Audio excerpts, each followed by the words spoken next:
But we went from Walter Cronkite, basically, to this guy, Joe Rogan, who believes in dragons.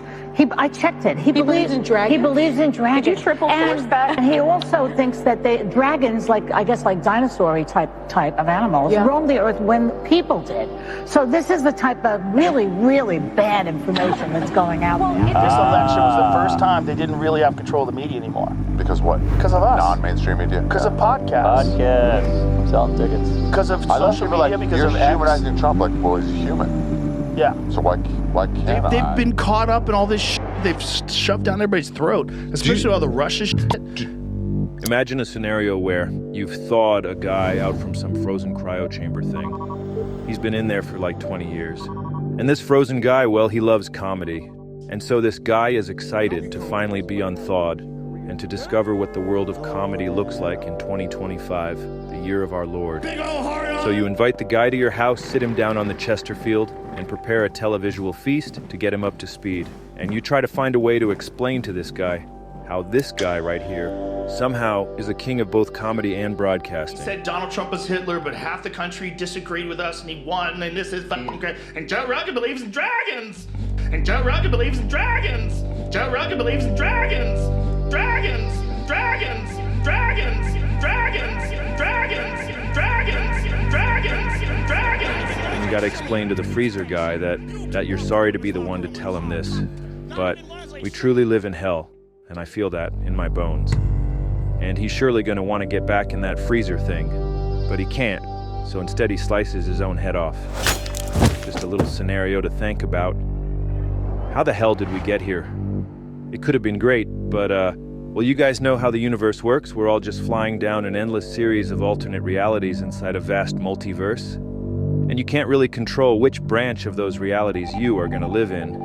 And, well, our wonderful reality is the one in which this guy was able to be crowned both the king of comedy and the king of broadcasting.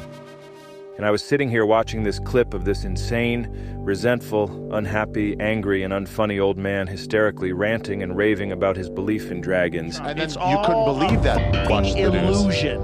It's all a fucking illusion. All of them, when convenient, have said the exact same things. Dragons are real. While his personally curated group of friends, who he's pretty much hired to hang out with him, sit around subserviently laughing at his terrible attempts at jokes, Doing the New York thing. nodding along as he continues to spout the literal dumbest shit I've ever heard in my life, and putting on a master class on the warning signs of early onset dementia. It's fucking climate change. Wake up. No, it's arson, you fucking idiots.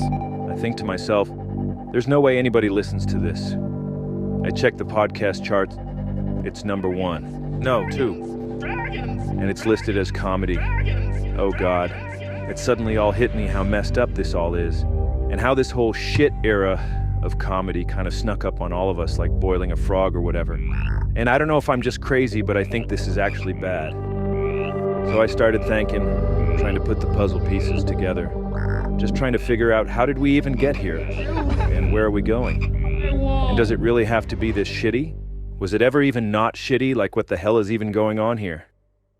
And just like that, I realized it. I was at the airport one time and I went to a Starbucks to get some coffee. Stand-up comedy is fucking stupid. And I don't even mean this current shit era. I mean the whole thing. The whole art form, like the whole idea of it. It sucks. And it's worse than stupid, really. It's disgusting. And it should be illegal, maybe. I hope I haven't offended anyone. It just keeps getting weirder and weirder and further away from anything I ever thought was good. Yeah, this shit era of comedy is way past its expiration date. It's been fermented, fully soured, and is now completely putrefied. How else can I describe this? We are way past the tail end of it, and we are dancing around in the steaming pile of shit that fell out of its ass. We've talked about this before, but everything has its cycle. You get that, right? Come on, a guy like you? I mean, there are guys out there who have already been talking about the cycles better than I can. Intelligent human beings should realize that everything has their cycle. They have their season. I agree with this guy. They have their beginning. They have their end. Yep. They have cycles. I think I agree with everything he says. About to be recycled. Good. do it. We're on the threshold of the end of this civilization because it's about to be recycled. Right, Your only I understand chance to evacuate is to leave with us. All right.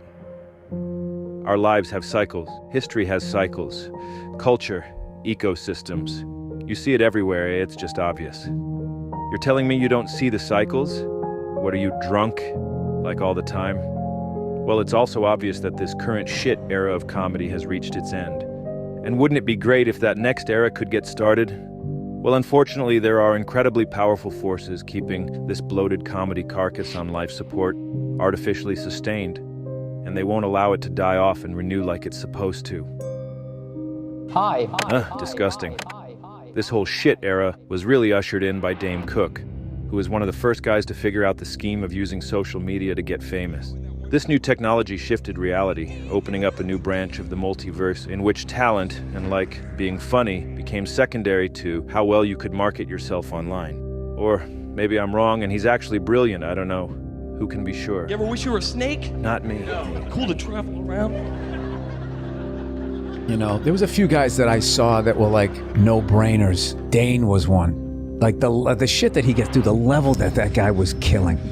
Dude, he put the fear in God in guys that have been doing it for 20 years. We used to do Dick Doherty, rest his soul, his comedy clubs. And Dane would have the headliner like pacing in the back. Damn. He was killing that hard, and he would be like, I shouldn't have to follow that. There's no jokes here. It's like, well, listen to the crowd. There's something going on here. So instead of wasting their energy on writing good jokes, guys began focusing on how well they could promote themselves on the internet. And then people started making these new things called podcasts too. And given the potential payoff, the low cost and low effort required to do all this crap was irresistible. No, I like MySpace. Especially for these lazy comedian guys whose greatest motivation in life is the fear of ever having to get a real job. Fuck me. And that marked the official beginning of the comedy podcast shit entanglement era, in which we are currently festering. Congratulations. Of course, nobody struck gold bigger than this genius, Joe Rogan. There he is. Yeah, this guy never had an original idea in his life. He really doesn't know anything about anything, but he does know how to copy a guy who already did a thing. Trans women are women. How about most? You gotta leave room for crazy. Believe women, right? All of them? How about almost all? How about you believe like 88%, and that last 12% that's out of their minds? You know, I think that's a fair percentage, wouldn't you? You gotta leave room for crazy. That's what he does with stand-up, and that's what he did to start his podcast, which he stole the idea for from Tom Green. Hello, ladies and gentlemen, welcome to the show. It is 8:01. You're watching Tom Green Live. Roll the open. Tom had the brains and the balls to start his own talk show, broadcasting live on the internet from his own home. And it was great. It was funny, chaotic, and it never took itself seriously. That's good booze. Play something real quick, okay? Okay. All right. I'm on Tom Green Live, hooray! All right, cool. Awesome. It was unpredictable, and stuff went wrong all the time. We can't see the on-air feed right now. It's not happening. Yeah, the live feed's not coming through too good, but we figured we'd sit and wait. This guy's scaring me. Are we up on the computers? We're up yet. He'd get mad at his production staff as a bit. Computers? I want to see a laptop right now with it on the feed. Can I see it? Bring me a laptop right now. Instead of whatever this is. No. It's like a. It's weird. It's sort of like an Olympic. Sorry. Sometimes he'd get bombarded with prank calls, and because Tom has an actual sense of humor and a fully functioning brain, he could play along with them. Tom Green, can you do a barrel roll for me? A barrel roll. Yeah, a barrel roll. I like that guy. That guy's cool. I'm the guy you hung up on the first call. Oh, okay. Well, I'm sorry about that. Hey, man, I just wanted to tell you. Hello, you're on the air. Instead of whatever this is. I am really into rock, paper, scissors. How into it are you? I'm undefeated. How is that possible? Whenever they wanted anything, I would be like, all right, rock, paper, scissors. If you win, you can do this thing. If I win, and then I would like pick the thing that was like their sort of deepest fear, you know. Can we play right now? If I win, I do the programming on your show for a week. No. That's worth a lot of money.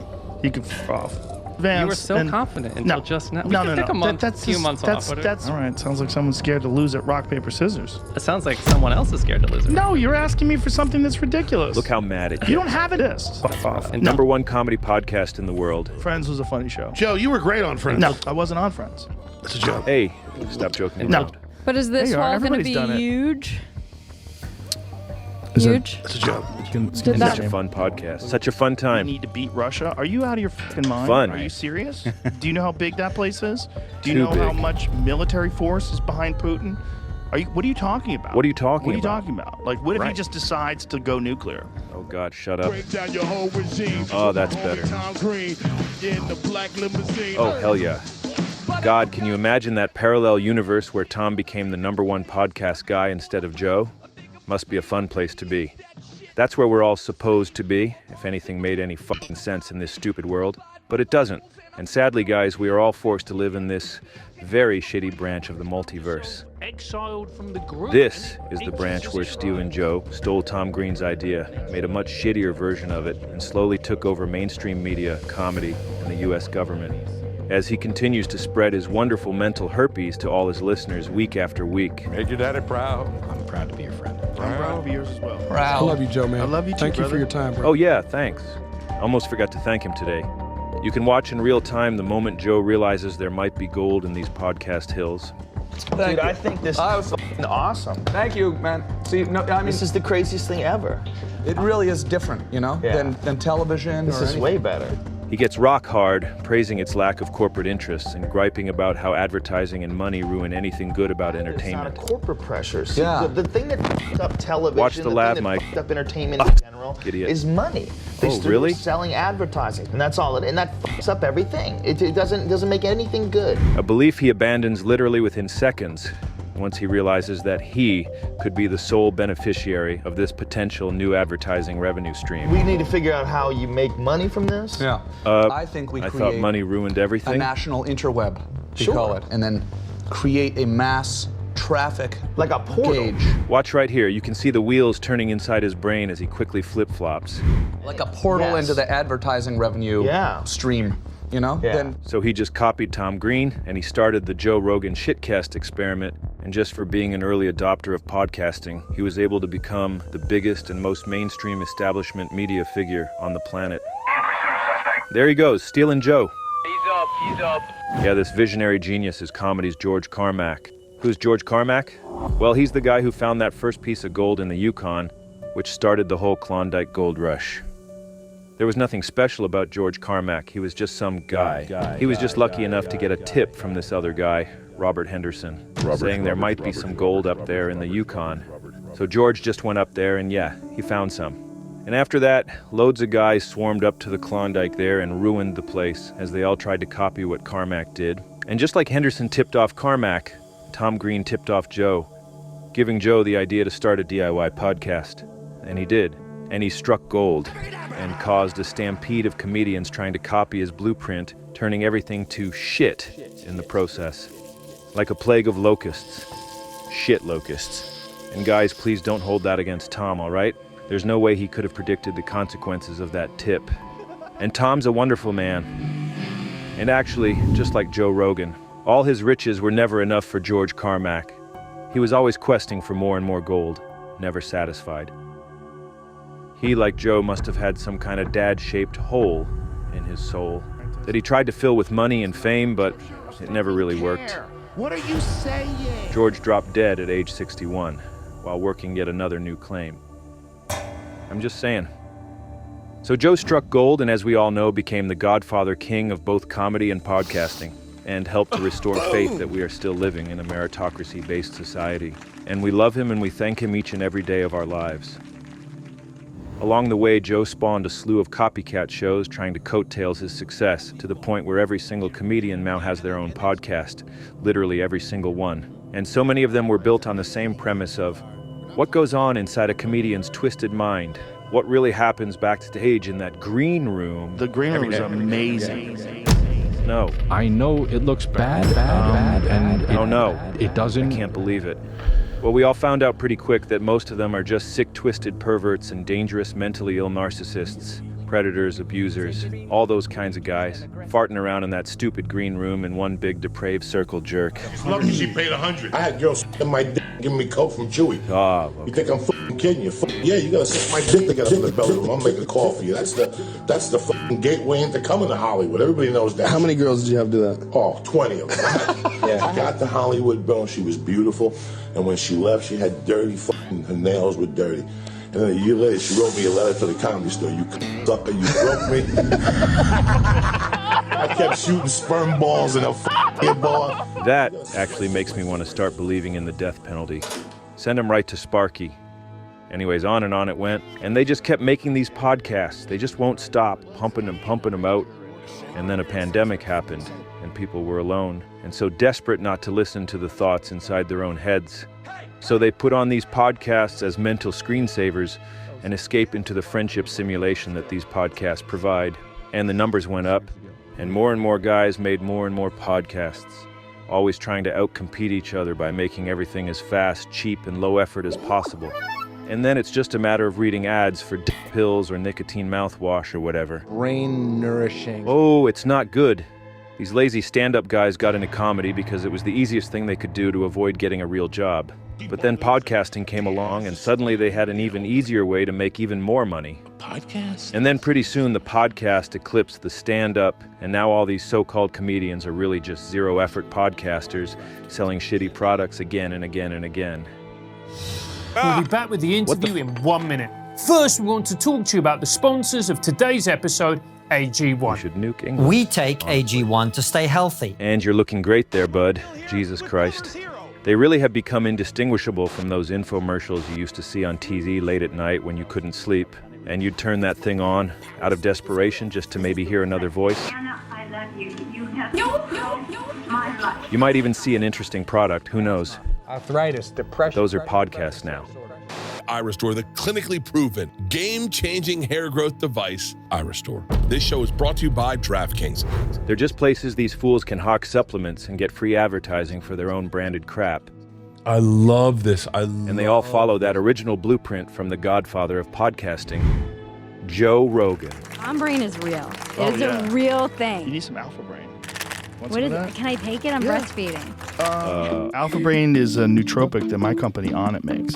And I'm not saying this because it's my company. Oh, okay. I'm actually a very anxious person. I have a friend whose there. daughter was on ADHD medication, and she was getting off of it, and he started giving her Alpha Brain. Very cool. He said it helped her tremendously. Respect for the daughter. Wow. What is it? He's become the new establishment, cutting deals with big pharma and backed by massive corporations like Spotify and the Big N. Thing that fucks up entertainment in general is money. That's all it, and that fucks up everything. It doesn't make anything good. So Joe was getting more and more popular. But with that success came a whole new level of public criticism that Joe was not prepared for and was too weak and frankly lazy to handle. See, one of the core problems with this Joe Rogan guy is the fact that he has that dad-shaped hole in his soul that we alluded to earlier. He grew up with this terrible guy for a dad. My big memory from my childhood is my mother coming home with hamburger meat and my father being upset that it was hamburger that she had brought home for dinner, and he beat the shit out of her. And then we left. And do you think that somehow or another that put that fight in you? Yeah, unquestionably, yeah. Like, I thought my dad was this great guy. When you're a kid, your dad's your hero. Right. You know? And all of a sudden I realized when I was 5 years old, very clearly that my dad was a douchebag. There's that feeling that you can't trust anybody. And after doing all that emotional damage, Joe's dad abandoned him. But he left him with a lifetime gift, a dark black hole inside his soul that he might not even be aware of, and if he is entirely incapable of fixing or even acknowledging. Crippling fear. Now this black hole, it produces incredibly powerful emotional gravity. All his fears, insecurities, self-loathing coalesce around that dad hole. And over these 68 years of Joe's life, this swirling concoction of negativity has formed around the hole. And that's stressful, man. It's a real bind. And it's actually a big reason why Joe became a comedian in the first place. Why else did you get into being a comedian? I don't know. I got Were you a talked into comedian at doing home? it. No, I wasn't really very funny. I got talked into doing stand-up by my friends from martial arts. Stop laughing. It's not funny. I was very insecure. and I got bullied. See, it's a sad thing. And I wasn't big. I was a small kid. Better music. And I was really nervous. And I did not like that feeling at all. Yeah, I went to an open mic night. I watched amateurs try it. Like, most of them don't know what they're doing. They're terrible.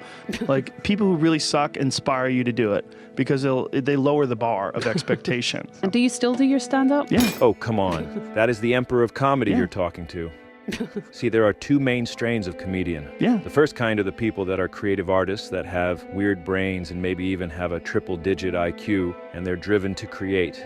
They are compelled by the muses or whatever, and it makes sense that they're comedians. I like an escalator, man, because an escalator can never break. It can only become stairs. Oh, jokes. I remember those. The other kind of strain of comic, and this is almost all of them these days, are sad people with black holes inside their soul who get into comedy to try and get external validation from audiences, and to indulge in the delusion of power that they feel when standing alone on stage with an amplified microphone where nobody else is allowed to speak, and probably they should lock their phones in a bag too. And now I'm trying to think about who else stood on stage with a microphone trying to fill a hole, vying for attention and power. Oh yeah, this guy. Yeah, for this type of guy, stand-up comedy is a dream. They're sad little guys who seek power and external validation. It's classic Hitler stuff. And it's scary, psychotic stuff. Free speech. That's what we're fighting. That's all I'm fighting for. Fuck, it's Dave. When I'm on that stage, I'm there to dictate your emotions. Oh. I'm a dictator at that point. He admits it. That's all we're fighting for, is free speech. It's this weird power fantasy where, if they're lucky, they can find enough other dumb sad guys in an audience who will give them the laughter and applause they need so badly. Would you rather be happy and a lot of people not see your art? I wouldn't be happy. I wouldn't be happy. I can already answer that before you even finish that question. I couldn't be happy if people aren't absorbing art of mine. Sounds familiar. Why do you think that is? Because I'm addicted to it now. I'm addicted to that feeling of validation. Gratification, instant gratification, validation, all of it. And this shit era of comedy is all built around guys like this, whose entire scheme is simply pandering to the most easily entertained brain-dead audience imaginable to get that quick, self-soothing dopamine hit. And at no point are they funny. And that's the real issue. And they're just too lazy and stupid and driven by urges other than the pursuit of... Jeremy Piven. Wait, what's this? 1,000 years ago. What is this? I did a show called Entourage. Do you imagine if we tried to reboot that today in this climate? Yeah. We used to have billboards everywhere. Just those billboards today, 5 straight, white, focused men coming straight at Take me back. People will be like, is that a documentary about January 6th? Yeah. That is really good stuff. I actually changed my mind. This era of comedy rules. This era of comedy rules. So yeah, comedy copers. That's the kind of comedian Joe is. And it's sad. He'd love to shrink the size of that dark amalgam that haunts him, but he can't because he doesn't seem to realize, or maybe it's too painful to think about, that he's only chained to that swirling mass of negativity because of the emotional gravity of that dad hole. Address the trauma of that dad hole and the rest floats away into the void. But he can't, and he won't. And because of that, he's stuck with that black hole inside, and the dark amalgam that surrounds it, which, in 2020, was about to grow to terrifying and unimaginable proportions. Hello, everybody. I have an announcement. The podcast is moving to Spotify. Thanks. Joe made a big boy business deal with the partly Chinese Communist Party-owned Spotify Corporation. And after that, he started getting in a lot more trouble for making up stuff on his show and ruining society and things like that. And at first he had to keep apologizing when he got caught lying, which is crazy to think about now, but it was a different era back then. Historic fires are ripping through 3 western states. Hello, everybody. I need to make an apology and a retraction. I said something on the podcast about people getting arrested for lighting fires. I got duped. It's wrong. And I said it without looking into it. It's very irresponsible. And I'm sorry if I duped you as well. I know it feels very irresponsible of me. I don't take it lightly. I'm very upset with myself. And I apologize to you as well. Sorry. The guy was in way over his head, and his inability to distinguish reality from fiction was starting to stress him out, knowing how much he was bound to keep screwing up and how much trouble he'd keep getting in. Sorry. And, if that wasn't bad enough, his best friend humiliated him for apologizing. These what do you think about our buddy put an apology today? Sorry. Who? Did you see Joe Rogan, but put he the got a apology- fact wrong. Yeah. Poor Joe Rogan. He put the apology up. Sorry. They would tell him go. That's hard for my dog. My heart goes out to him. He had to put an apology up. Sorry. Shit. I guess things look good when he was. Things look good in the basement, dog. Once you take that Spotify money, you got to start apologizing, and make him believe you can't. You know, the poor guy. That's what happens when you get that money. You cash that big check. You got to watch what you say. Did you see him? This marked the start of the apology era, which would end up being way too much adversity for Joe to handle. And to get out of this bind, Joe was about to embark on a transformation that will surely be studied by psychologists for the rest of time. How serious is this? Is this something that we need to be terrified of?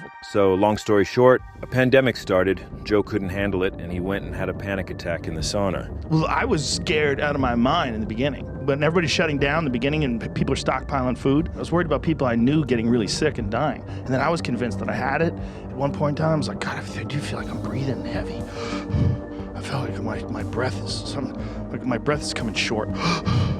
I did. I had like psychosomatic Now issues who's the bitch, thinking about Joe? it. Guy had a panic attack sitting on fucking 12 elk. You had a fucking panic attack. in and the then, sauna. And then you felt bad about yourself, and then you attack people with masks. That's how it works. And that's how the hatred starts. And that really was when the hatred was unleashed. Soon after, Joe kept talking about like shooting homeless guys. I mean, nobody does anything about violent crime in LA anymore. Maybe we should just go and shoot homeless people. I like your ideas. Yeah.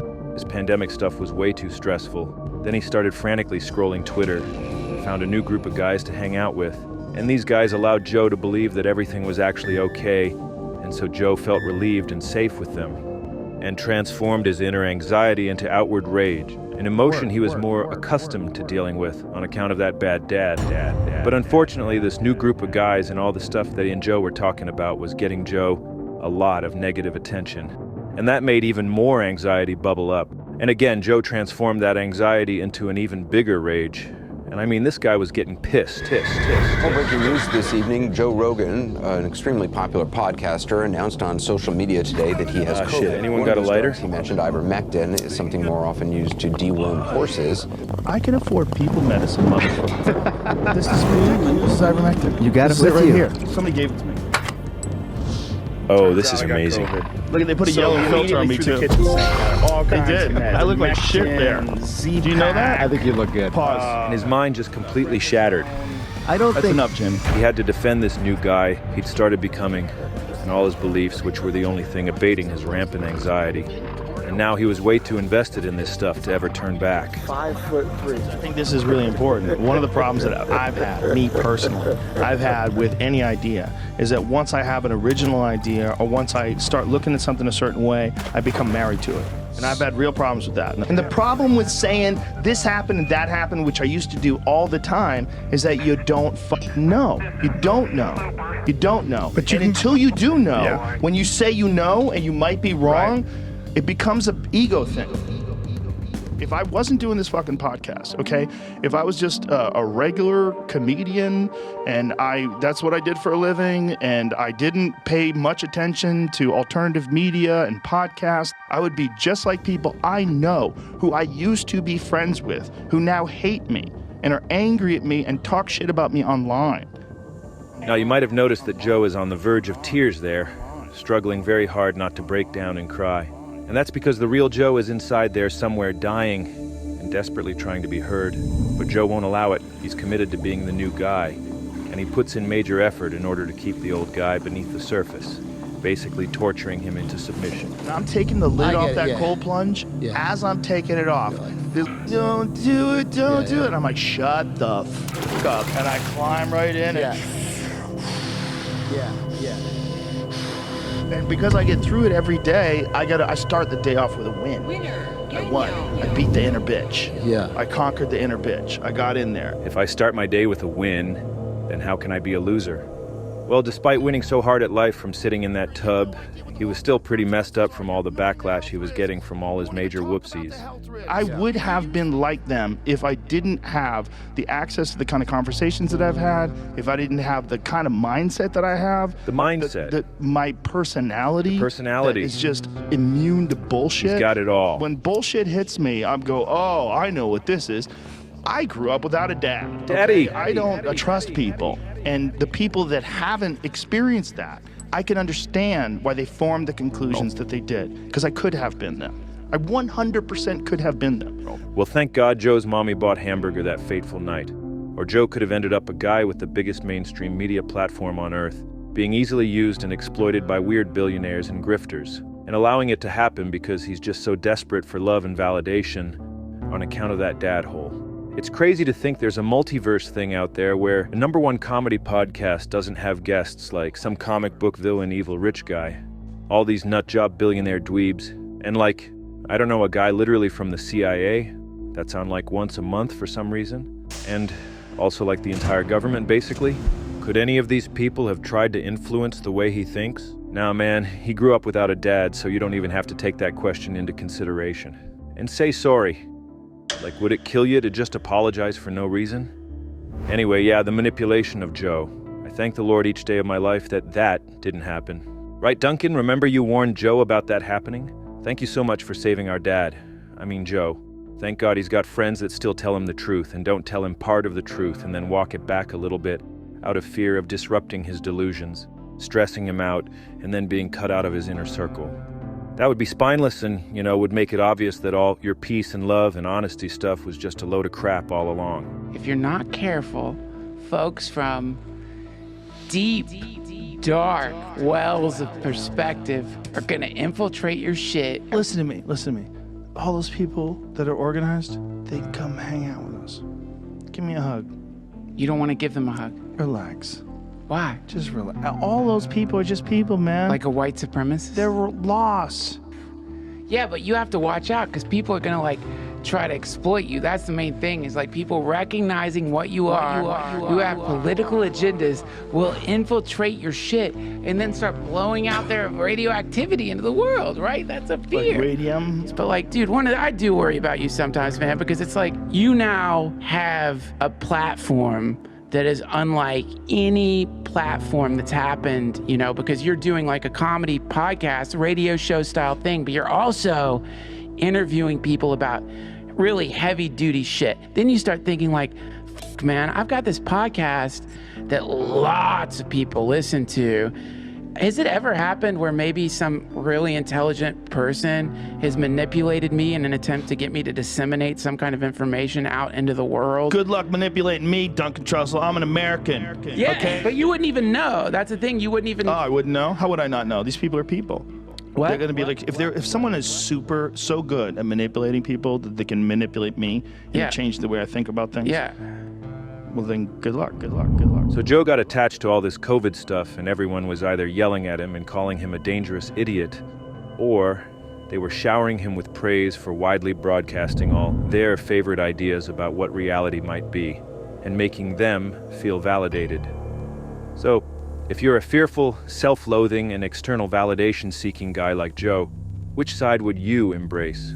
Well, instead of posting more apology videos, he opted to fully dive into a wonderful new safe space.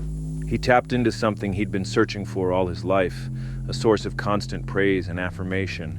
And the guys doing all the praising were happy to have found a powerful ally in the new mainstream media.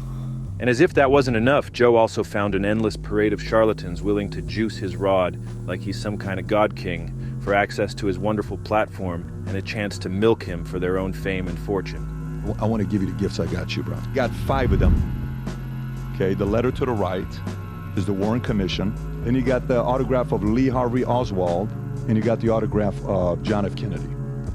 Wow, a 5th place golf tournament prize. So I hope you like this. It's wonderful. The last one, I'm convinced this is the one that I think you're gonna like a lot.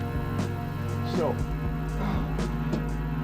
this one was work, bro. I hope you like it. Okay. This is with the what do you call it when you're doing a... Whoa. Yeah, it's called a BPSRJ, a blatant public sycophantic rod juicing.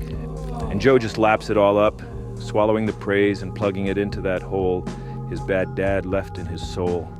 You're a very important guy. Here we go. Everybody loves you. Finish him I got off. a lot of respect for you. Talk to me, There's baby. a level of admiration for you. Don't stop. There's true love for you. Harder. There's true protection for you. Too You hard. don't need any protection when it comes into a street fight. Perfect. You know how to fight and take care of yourself.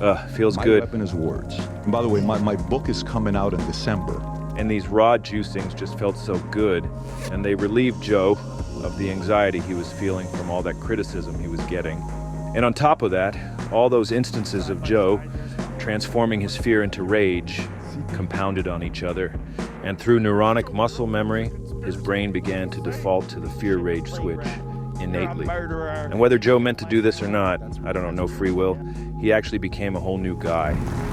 I've never voted right-wing in my life. I'm very pro-choice. I'm very women's rights, civil rights, gay rights, trans rights. I'm even universal health care. See this thing that Trump's doing with children that were born in other countries and then brought over here as children, and then they're talking about deporting them. That drives me crazy. Yeah, the hard right version of that is despicable. January 6th thing is important. And one of the reasons why I think it's important because it highlights the reasons why a guy like Donald Trump is so dangerous. Joe Rogan endorsing Donald Trump. Joe Rogan just endorsed me. Is that good? Thank you, Joe. Here we go. Becoming a new guy is a very effective way of slipping out of the shackles of judgment anxiety. Simply identify a crowd that you want to belong with, and then reconfigure your entire personality in order to fit in with that group. It's like, you remember when Madonna had a fake English accent and everybody's like, bitch, you're from Brooklyn or wherever the fuck you're from. You are not from England. Like, you can't do that. They were like Yes, they all jumped in the back of a U-Haul truck together. There has never been a thing that I've ever seen where almost immediately I was like, those are feds. A thing that I've ever seen. A thing that I've ever seen. A thing that I've ever seen. A thing. I mean, look, some people are barely holding on to reality. You're right. Barely. You're right. All they need is one smack, one... If you adopt all their beliefs and then convince yourself that they're the only group whose opinion matters, then you never have to worry about being judged and criticized ever again. What a relief.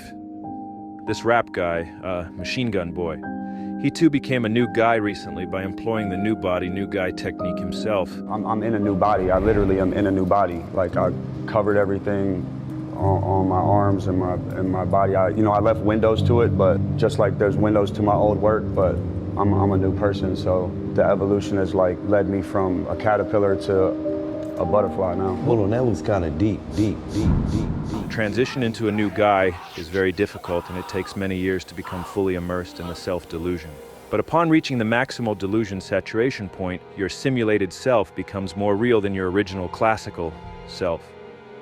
And the transition into a new guy is completed. And after years of waffling on the fence, as we enter the year 2025, Joe's transition into this new guy appears to finally be complete.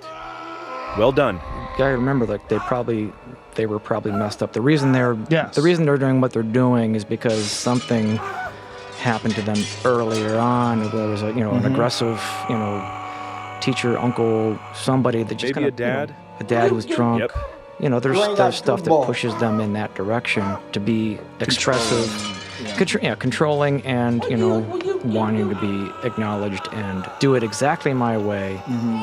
Because I was powerless as a child. And when you said I beat up kids, I beat up other women. Joe Harrison was, when you farted in your house, they knew next door.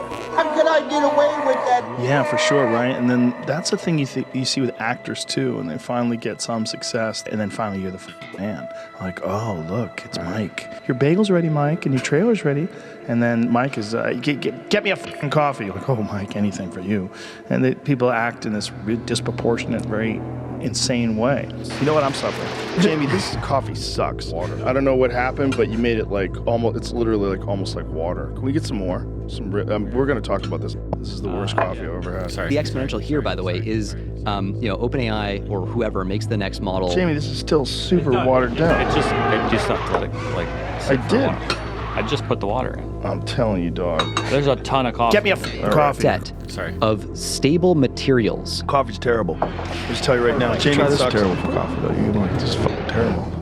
Cold ones. Oh, he looks like... It's terrible. Sorry. And it really makes you wonder, how many times has Joe done this? How many new guys has he transformed into over the years in order to avoid actually facing the dad hole head on? And who is the real Joe Rogan underneath all of those guys? And do the old guys still exist somewhere? Or do they float away to die in some astral plane? Oh, or maybe one of those other branches of the multiverse. I don't know, but it's all very friggin' cerebral. So just a quick recap, we're exploring how did comedy get so shit? And surely you know the end of this shit cycle is coming any day now. You're all aware of the ever-growing industry of guys pointing out how shit the ship era is. People are catching on, guys. Don't wait for the rest of the rats to start jumping off the Rogan shit ship. Be that rat yourself and fucking jump already. It's time to leave Daddy's house. I mean, would you rather be at the forefront of the great post-Rogan comedy rebuild? Or would you prefer to face a jury of your peers at Comedy Nuremberg? Sorry. Anyway, so King Joe became a new guy. It's fucking insane, but he did it. He's the mainstream king. And this new guy he's become has allowed him to make a massive power grab within the US government, cementing his position within the establishment. He's the comedy czar. And I honestly can't even tell if he's aware of the fact that he's become the unofficial podcast of the US government. He's got a direct line to the president. Well, we definitely hate it in Canada right now. Oh, yeah. See that hockey game? Kick Canada's ass. Sorry, Canada. In Canada. Excuse me? It's not good, because that's their fucking sport. Oh, really, dude?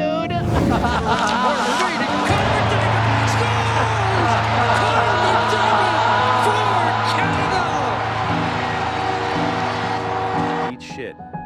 All right, sorry, what were we talking about? The talk about turning Canada into a 51st state. Oh, yeah. He's serious. He told me on the phone he was serious. Yeah. Well, at first I was joking around, but then I was thinking maybe it's not a bad idea. It's so funny.